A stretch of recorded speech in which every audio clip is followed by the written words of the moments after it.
I was sipping my evening coffee when the family group chat lit up with a simple message from my mother. We'll talk tonight at 7. Family Zoom. Important. I thought nothing of it at first. I had just wrapped a full day of meetings, still in my silk blouse, hair pinned neatly, heels kicked off under the desk. The city skyline outside my loft glowed in shades of amber and blue, glass towers shimmering like they belonged to someone else's life, not mine. I had gotten used to living quietly, deliberately, away from family eyes. When the call started, I kept my camera off.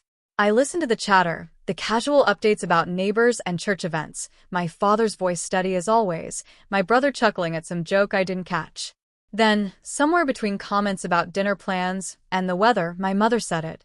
As for the inheritance, well, we've decided it makes sense to use Emily's share to cover Daniel's debt. About $390,000. It's only fair. She'll be fine. The words slid out of her mouth so casually, so certainly, like my life's worth was an afterthought, like my sacrifices and choices were invisible. I froze, mug warm in my hand, steam brushing my cheek. She'll be fine. 3 words, spoken with the kind of blind confidence only people who never truly see you could have. On my end of the screen, silence stretched. They had no idea who I had become. Not yet. I wasn't always fine. In fact, there was a time when I believed I might never be. Back then I was 23, fresh out of college with a degree I had fought tooth and nail to finish. My brother Daniel had already been crowned the golden child, the promising son, the investment. He got the applause at family dinners, the second chances when he stumbled, the checks signed without hesitation. I was background noise. A daughter expected to get by on resilience, as my father once called it, like resilience was a safety net, like it paid the rent. I remember the night it all broke. We were sitting in the living room, that heavy oak coffee table between us.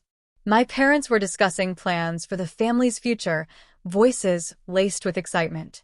Daniel had racked up debt from a business idea gone sideways, but they called it entrepreneurial spirit. They spoke of helping him back on his feet, about restructuring finances, about trust and legacy. When I asked, timidly, foolishly, about support for my graduate school application, my father chuckled and said, "Emily, you'll be fine. You always are." The words stung sharper than any slap. My hands shook around the mug of tea I hadn't touched. I swallowed hard, forcing back the lump in my throat, staring at the carpet to keep the tears from spilling. My grandmother, the only one who ever looked at me like I mattered, pressed something into my palm later that night. A small silver locket, worn smooth by time. Inside was a photo of her as a young woman, eyes fierce, lips curved in defiance. "You don't need anyone to hand you your worth," she whispered. "You'll build it with your own hands. And one day they'll see." That night, I packed a single suitcase. No plan, no roadmap. Just a stubborn flame lit by her words. I walked out of that house, out of that role they had written for me, and decided the next chapter of my life would be mine alone. It was terrifying. It was freeing. And it was the last time I ever asked them for anything. The first year on my own was brutal. I rented a cramped studio apartment above a laundromat in Chicago. The walls were so thin I could hear the spin cycle rattling at 2 in the morning, and the radiator hissed like it was mocking me. I worked 3 jobs, answering phones at a law office during the day, waiting tables at night, and freelancing graphic design whenever I could squeeze in the hours. There were nights when exhaustion pressed down on me so hard I could barely move. I'd sit on the edge of my bed, staring at my chipped nail polish, wondering if I had made the biggest mistake of my life, walking away from the safety of home, even if it was a safety that never really included me. But I held on to my grandmother's locket, its cool weight a reminder that someone once believed in me.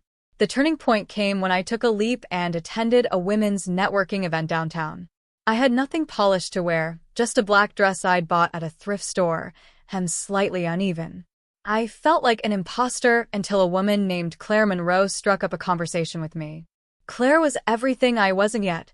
Polished, confident, the kind of woman people leaned toward when she spoke. She ran a boutique marketing firm and, to my shock, asked to see my portfolio. 2 weeks later, she offered me a freelance project. then another. And then, she asked if I'd consider coming on full-time. Claire became my mentor, sharp, demanding, but fair. She taught me how to negotiate contracts, how to walk into a room with my head high even if my knees were trembling. She pushed me through late nights and brutal critiques, but she also celebrated my wins like they were her own. The wins came slowly at first. My first retained client, the first time a check arrived with more zeros than I'd ever seen. I remember crying quietly in my kitchen, staring at that check, hands trembling, not just from joy, but from the terrifying realization that maybe, just maybe, I could do this. Over the years, I built something I never dared to imagine. I saved ruthlessly, reinvested wisely, and kept scaling. Eventually, I branched out on my own, starting a small firm that grew faster than I ever anticipated. Clients trusted me. Colleagues respected me. And slowly, the girl who once felt invisible became a woman people listened to. Still, I kept it quiet. Online, I shared modest snapshots, a cup of coffee by a window, a casual dinner out, a vague update about work going well. My family thought I was living paycheck to paycheck in some forgettable apartment, scraping by. I let them believe it, because success, I realized, didn't need their applause. It didn't need their permission. It was mine. The night of the family meeting, after my mother's words settled into the silence of the Zoom call, I didn't argue. I didn't raise my voice or remind them that the inheritance included money I had every right to claim. Instead, I listened as they casually mapped out my future without me, as though I were a line item on Daniel's balance sheet. When the call ended, I sat still for a long time, coffee cold in my hand. I thought of my grandmother's locket, tucked safely in my drawer. One day they'll see. 2 weeks later, I invited them to visit me in Chicago. I told them it would be nice to catch up. They agreed, assuming I knew that they'd be meeting their struggling daughter, the one they pitied but never truly saw. When the elevator doors opened to my loft, their expressions shifted almost instantly. My father blinked at the floor-to-ceiling windows overlooking the skyline. My mother's gaze lingered on the modern art pieces, the grand piano I didn't even play, the shelves lined with books and industry awards. Daniel, always quick with a smirk, was quiet for once, his eyes darting from the marble kitchen island to the leather-bound folders neatly stacked on my desk. I let them take it all in before I said a word. "Welcome," I said smoothly, heels clicking against the hardwood as I crossed the room. "Make yourselves comfortable." Their silence was almost satisfying. My father finally cleared his throat. "Emily, this place." I smiled, leaning casually against the counter. Yes. "It's mine. Every inch of it.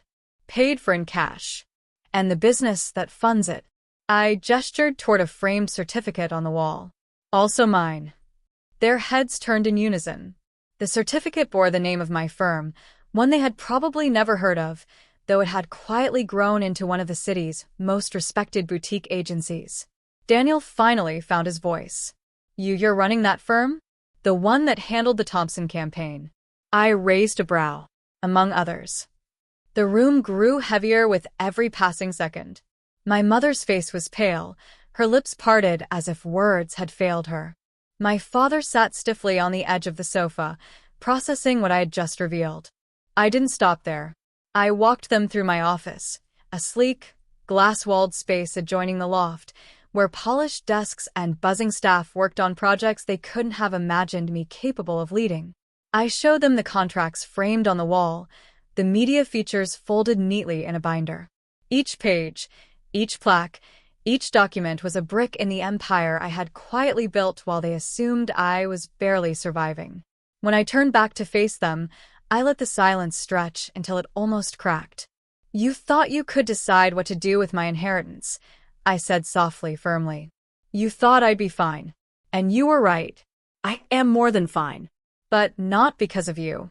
Daniel's jaw tightened. My mother's hands twisted in her lap.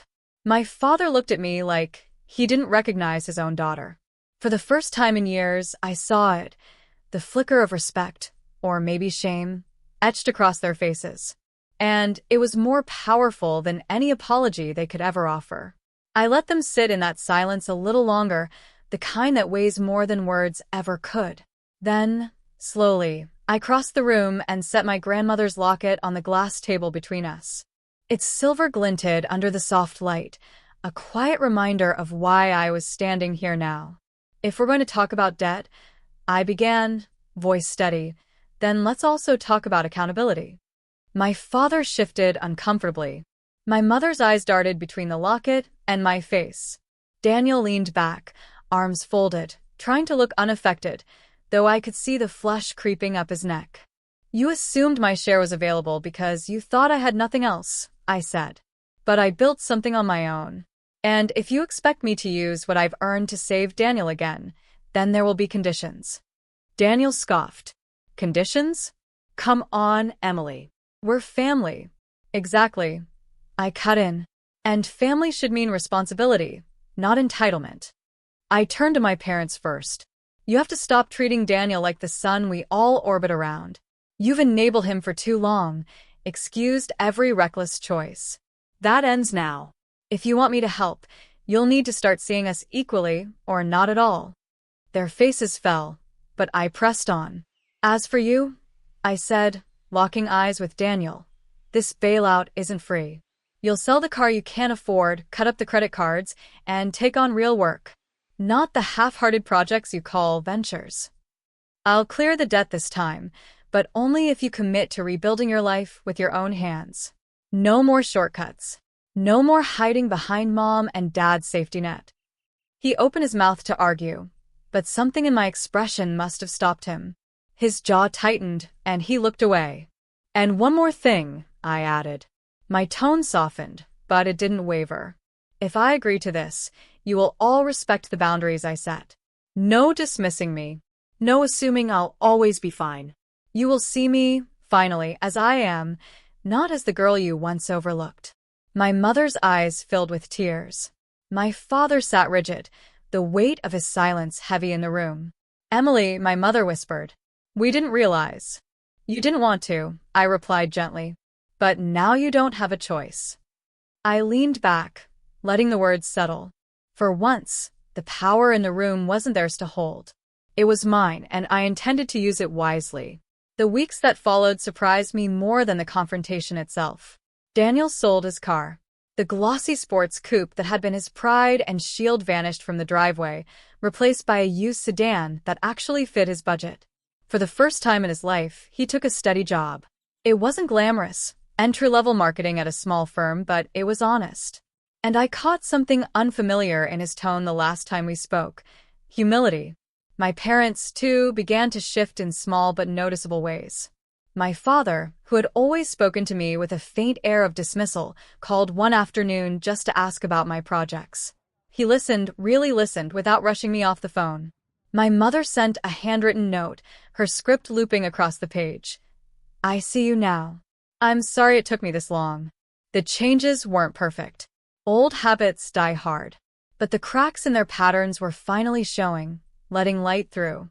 One night, alone in my loft, I sat with my grandmother's locket open in my palm. The photo of her younger self stared back at me, eyes fierce, lips curved in quiet defiance. I traced the edges with my thumb and felt the echo of her words. You'll build it with your own hands. And one day, they'll see. They had seen. And more importantly, I had seen myself. The girl who once trembled in her father's living room had become a woman who could set terms, demand respect, and still choose compassion without sacrificing power. As the city lights shimmered beyond my windows, I realized something profound. My family's recognition was not my victory. My victory was every sleepless night I pushed through, every risk I took, every boundary I defended. My victory was the woman staring back at me in the glass, steady, unshakable, free. I closed the locket and whispered into the quiet room, almost like a promise. They thought I'd be fine. And I am. But not because of them, because of me.